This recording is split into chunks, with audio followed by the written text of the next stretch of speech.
Let me ask you a question. When was the last time you felt confident? And I mean truly confident.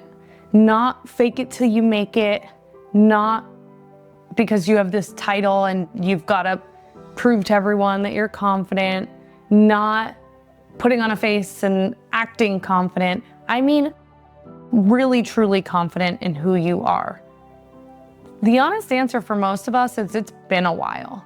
And what's wild about that is it's not because we don't have the capability of being confident or we've lost our abilities or skills altogether. It's because somewhere along the way, someone probably influenced us or made us feel like we had to stop trusting in ourselves. Someone told you that your dreams were not realistic, that you have to fit in a box that they've laid out for you. You may have been promoted and felt like you constantly had to prove yourself. Maybe you spent so much time living in someone else's framework for your life that you forgot altogether that you were supposed to build your own. That's what this podcast is all about. It's about finding a framework that truly does lead to your alignment in what you are here to achieve in this world.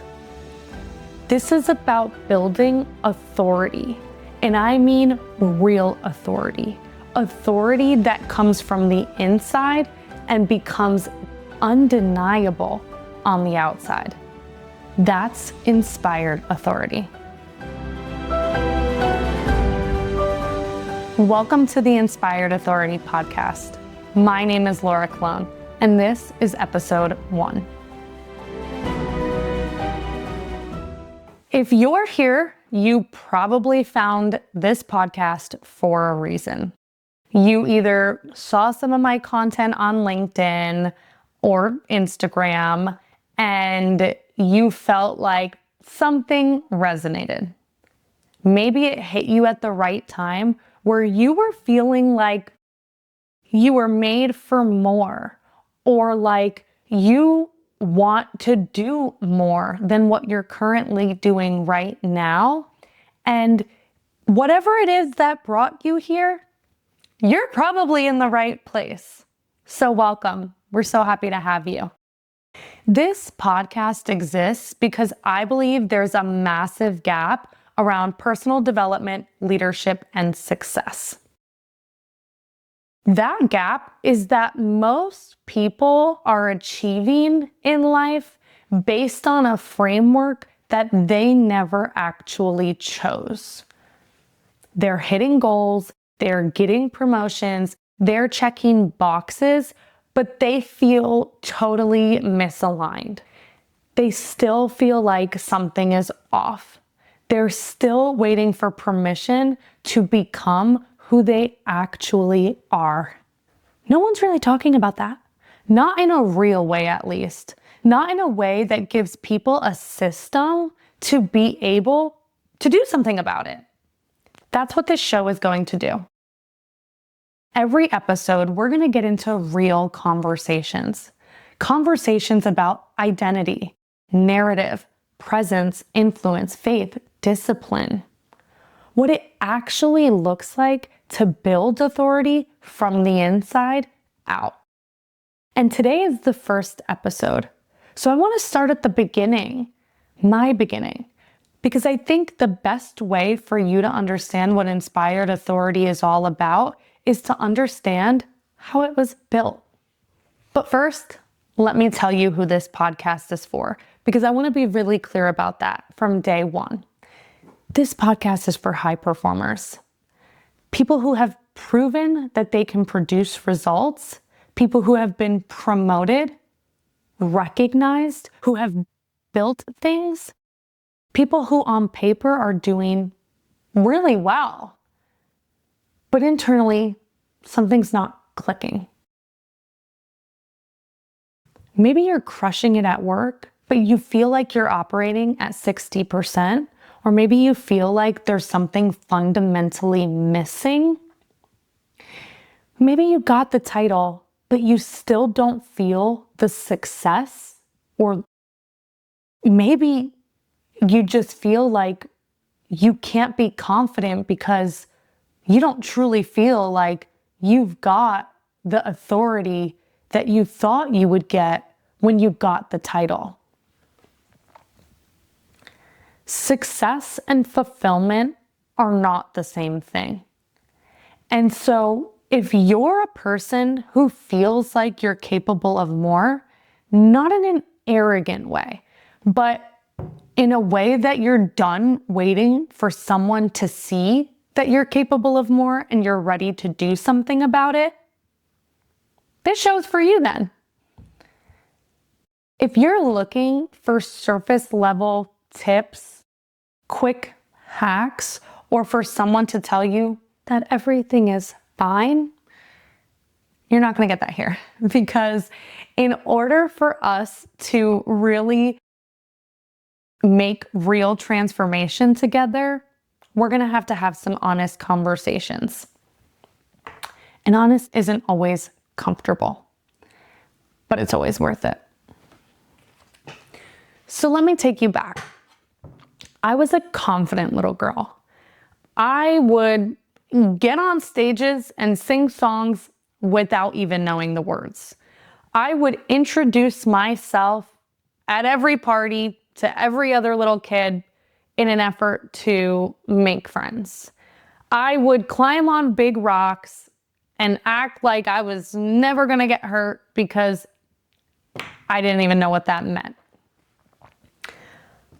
Like most little kids, I had a ton of confidence and I knew exactly what I wanted to be when I grew up. But when someone asked me what I wanted to be when I grew up and I said, I want to be a singer, they said, well, that's not realistic. So what do you really want to be? In that moment, I didn't know how to respond to that. I said, well, I guess I want to be a teacher.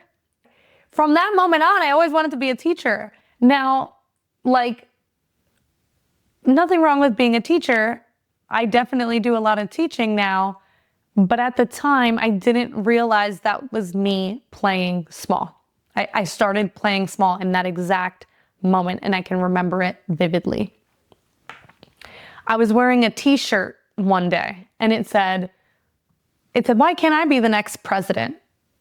And my neighbor said, because you can't, because you're a woman, because you're a minority.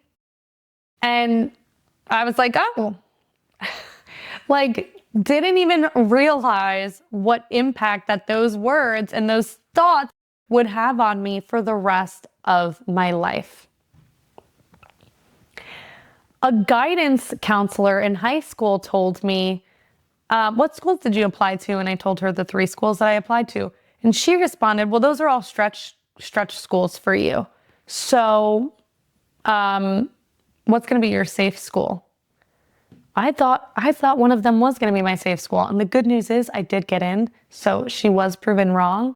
But over time, all of those small moments, they led to me not thinking in terms of possibility, but I started thinking in terms of permission. Like, what am I actually capable of because somebody will allow me to do it?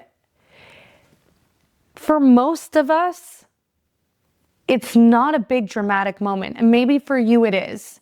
But for most of us, it's these small little moments that knock down our confidence and make us feel like we have to play within the boundaries of what is realistic. So that's where a lot of the limiting beliefs came from. Now, I also want to talk about how I was raised, because I think that plays a big part into why I built Inspired Authority. As a little girl, my parents divorced. And when I was 12 years old, my mom actually passed away. So I was raised by my dad, who was an NYPD officer. the definition of authority. So I thought at the time, right? My dad was a huge influence and still is a huge influence in my life. And he always taught me to be a leader. And that has stuck with me. Always be a leader, not a follower. And that always stayed with me through all of my experiences. So when I got to college, I studied public relations, I learned communication, I learned how to write, I learned how to pay attention to detail.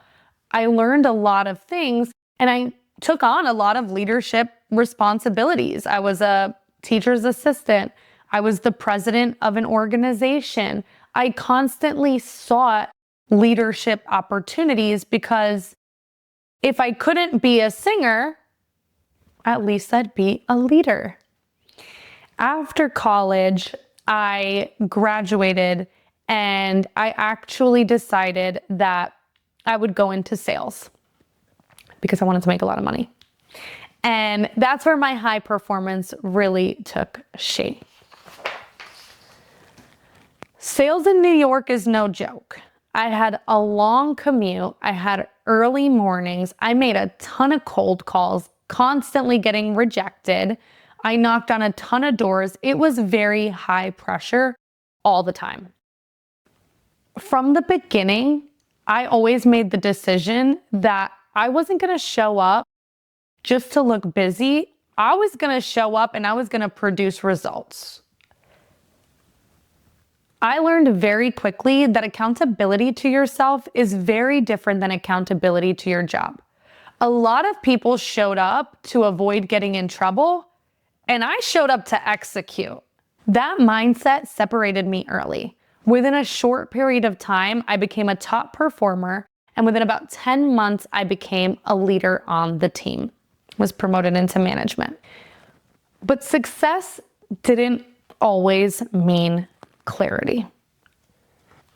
I bought my first home at 25 years old, and I started building a really great life on paper, but internally I was still operating inside of a framework that I hadn't consciously chose. I was driven, yes, but I was also chasing validation. I was always trying to prove my value in environments that didn't always recognize it. I've had many different leaders throughout my journey, and I experienced something that a lot of high performers go through. I had leaders who chose me, and I had leaders who inherited me. When you're inherited long enough, you can start questioning your own value, even when your results say otherwise. I was in difficult positions. I was in difficult territories. I was taking over failing teams. I wasn't always hitting the number. In fact, for the beginning of my management career, I was rarely hitting the number.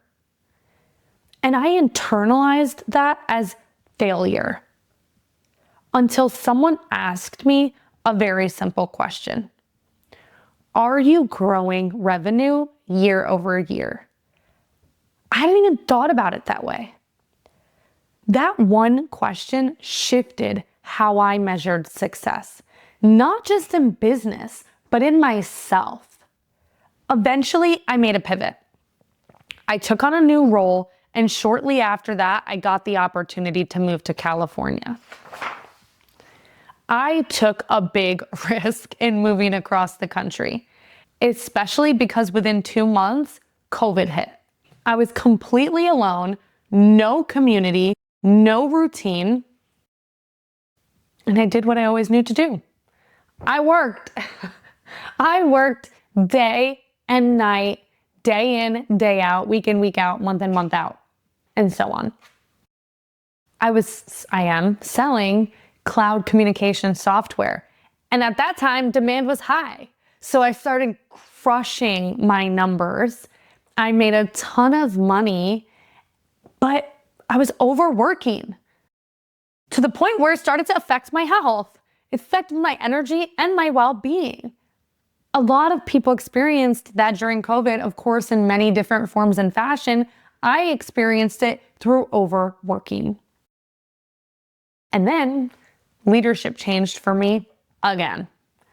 The person who brought me to California, who believed in me, who chose me, left.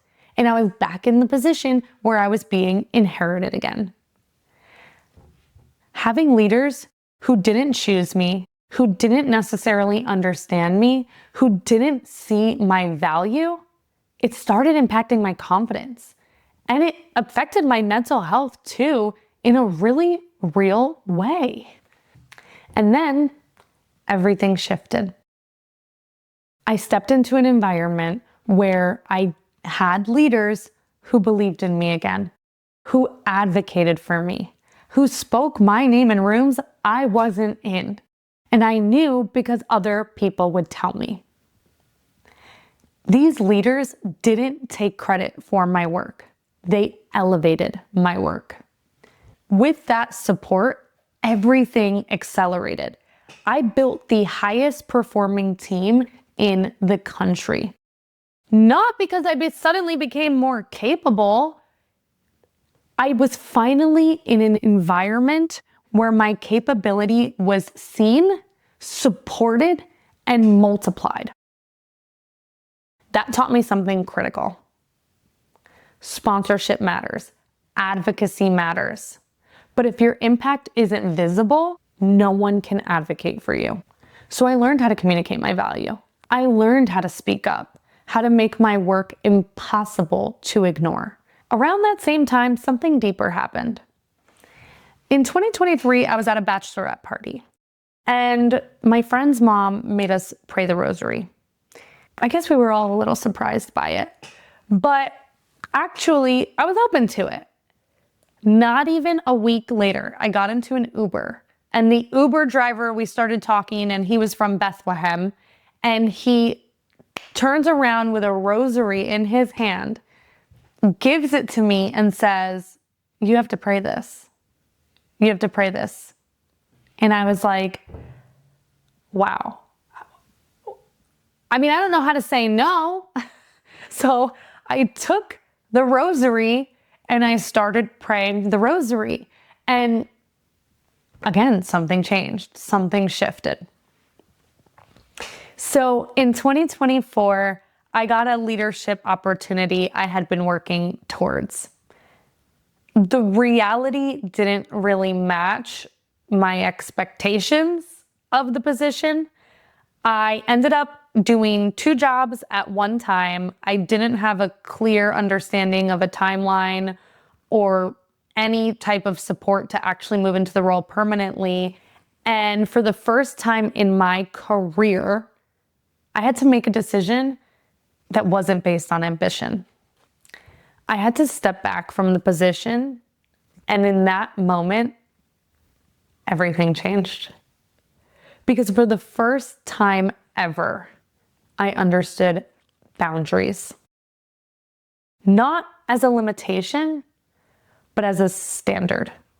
I learned that just because somebody asks you to do something doesn't mean you should always do it. Between getting the rosary, getting the position, denying the position, I honestly felt lost. And so I stopped looking here and I started looking here, right? I started to rebuild my relationship with God. I started going to church. I got into scripture. And I started to speak to God, and I started to trust God. I started to give it all to God, because He will find a way, right? Even through uncertainty, I had to decide that I wasn't in control of the outcome. That is for God to handle. So through a recent Bible study with my aunt and my uncle, I started to understand something that really did rearrange everything for me. The Bible isn't just a book of stories. The Bible is a framework on how we were meant to live, lead, and operate. And it made something very clear to me. No human can determine your path. God already has a plan for you. And authority, the kind that creates real impact, is not something you're given by a title or a role or anyone else's validation. It's something you build when you're aligned with who you were created to be. So what is inspired authority? Let me break it down, because it's not a vibe. It's not a motivational concept. It's a framework. It's a system for building authority from the inside out. Most people actually try and build authority from the outside in. They wait for the title, they wait for the promotion, and then they think, oh, now I have authority. They chase the stage, they chase the recognition, and they wonder why they feel empty when they actually get there, because they didn't do the inner work that would make it so that they could actually feel like they were aligned and able to create real influence on the outside when they eventually got there. Inspired authority flips the idea that you're given the authority and then it is created, right? The authority you create in this world can never exceed the authority you carry within yourself.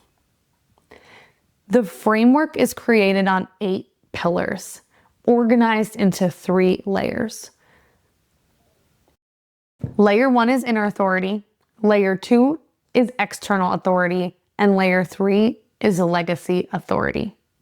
Now again, this is an 8-step framework, but I'm actually going to hold back on giving you all the details, because along the way of this podcast, I want to break down each of these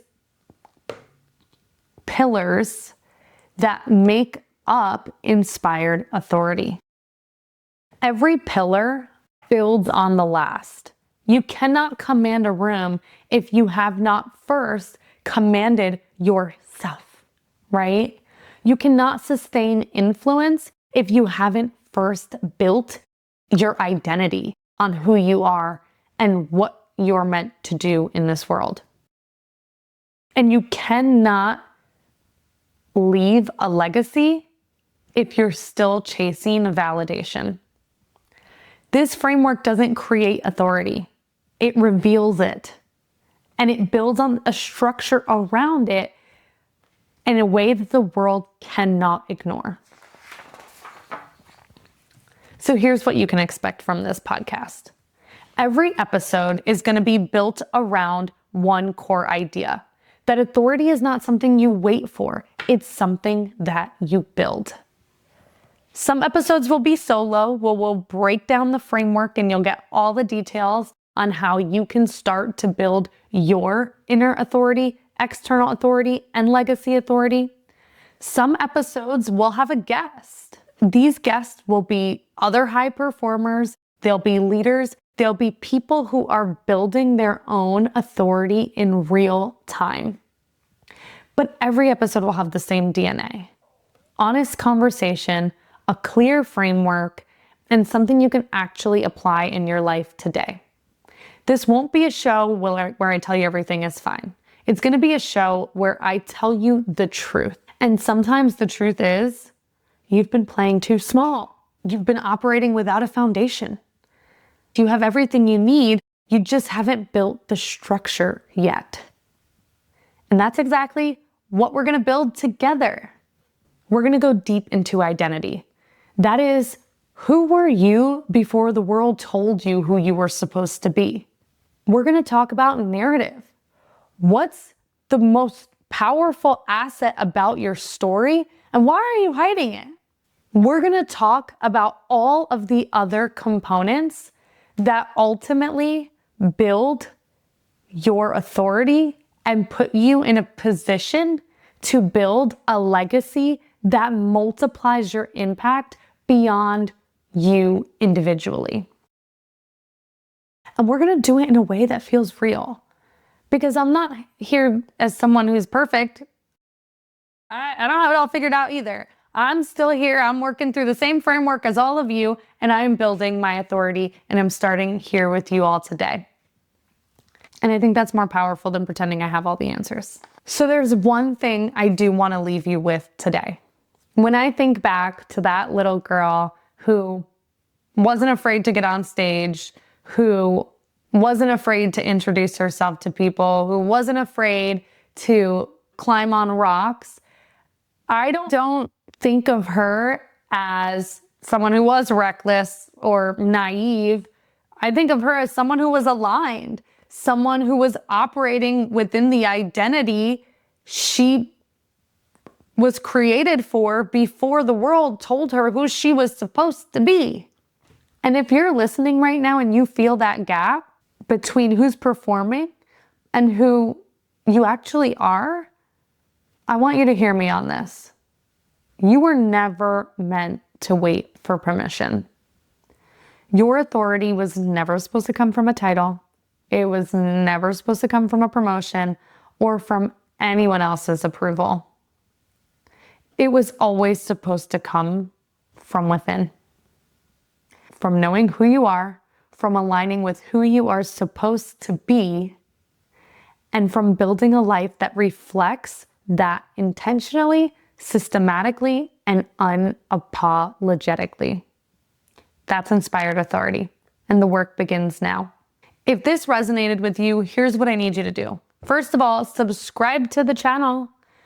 Hit the notification bell so that you are notified of new episodes that go live.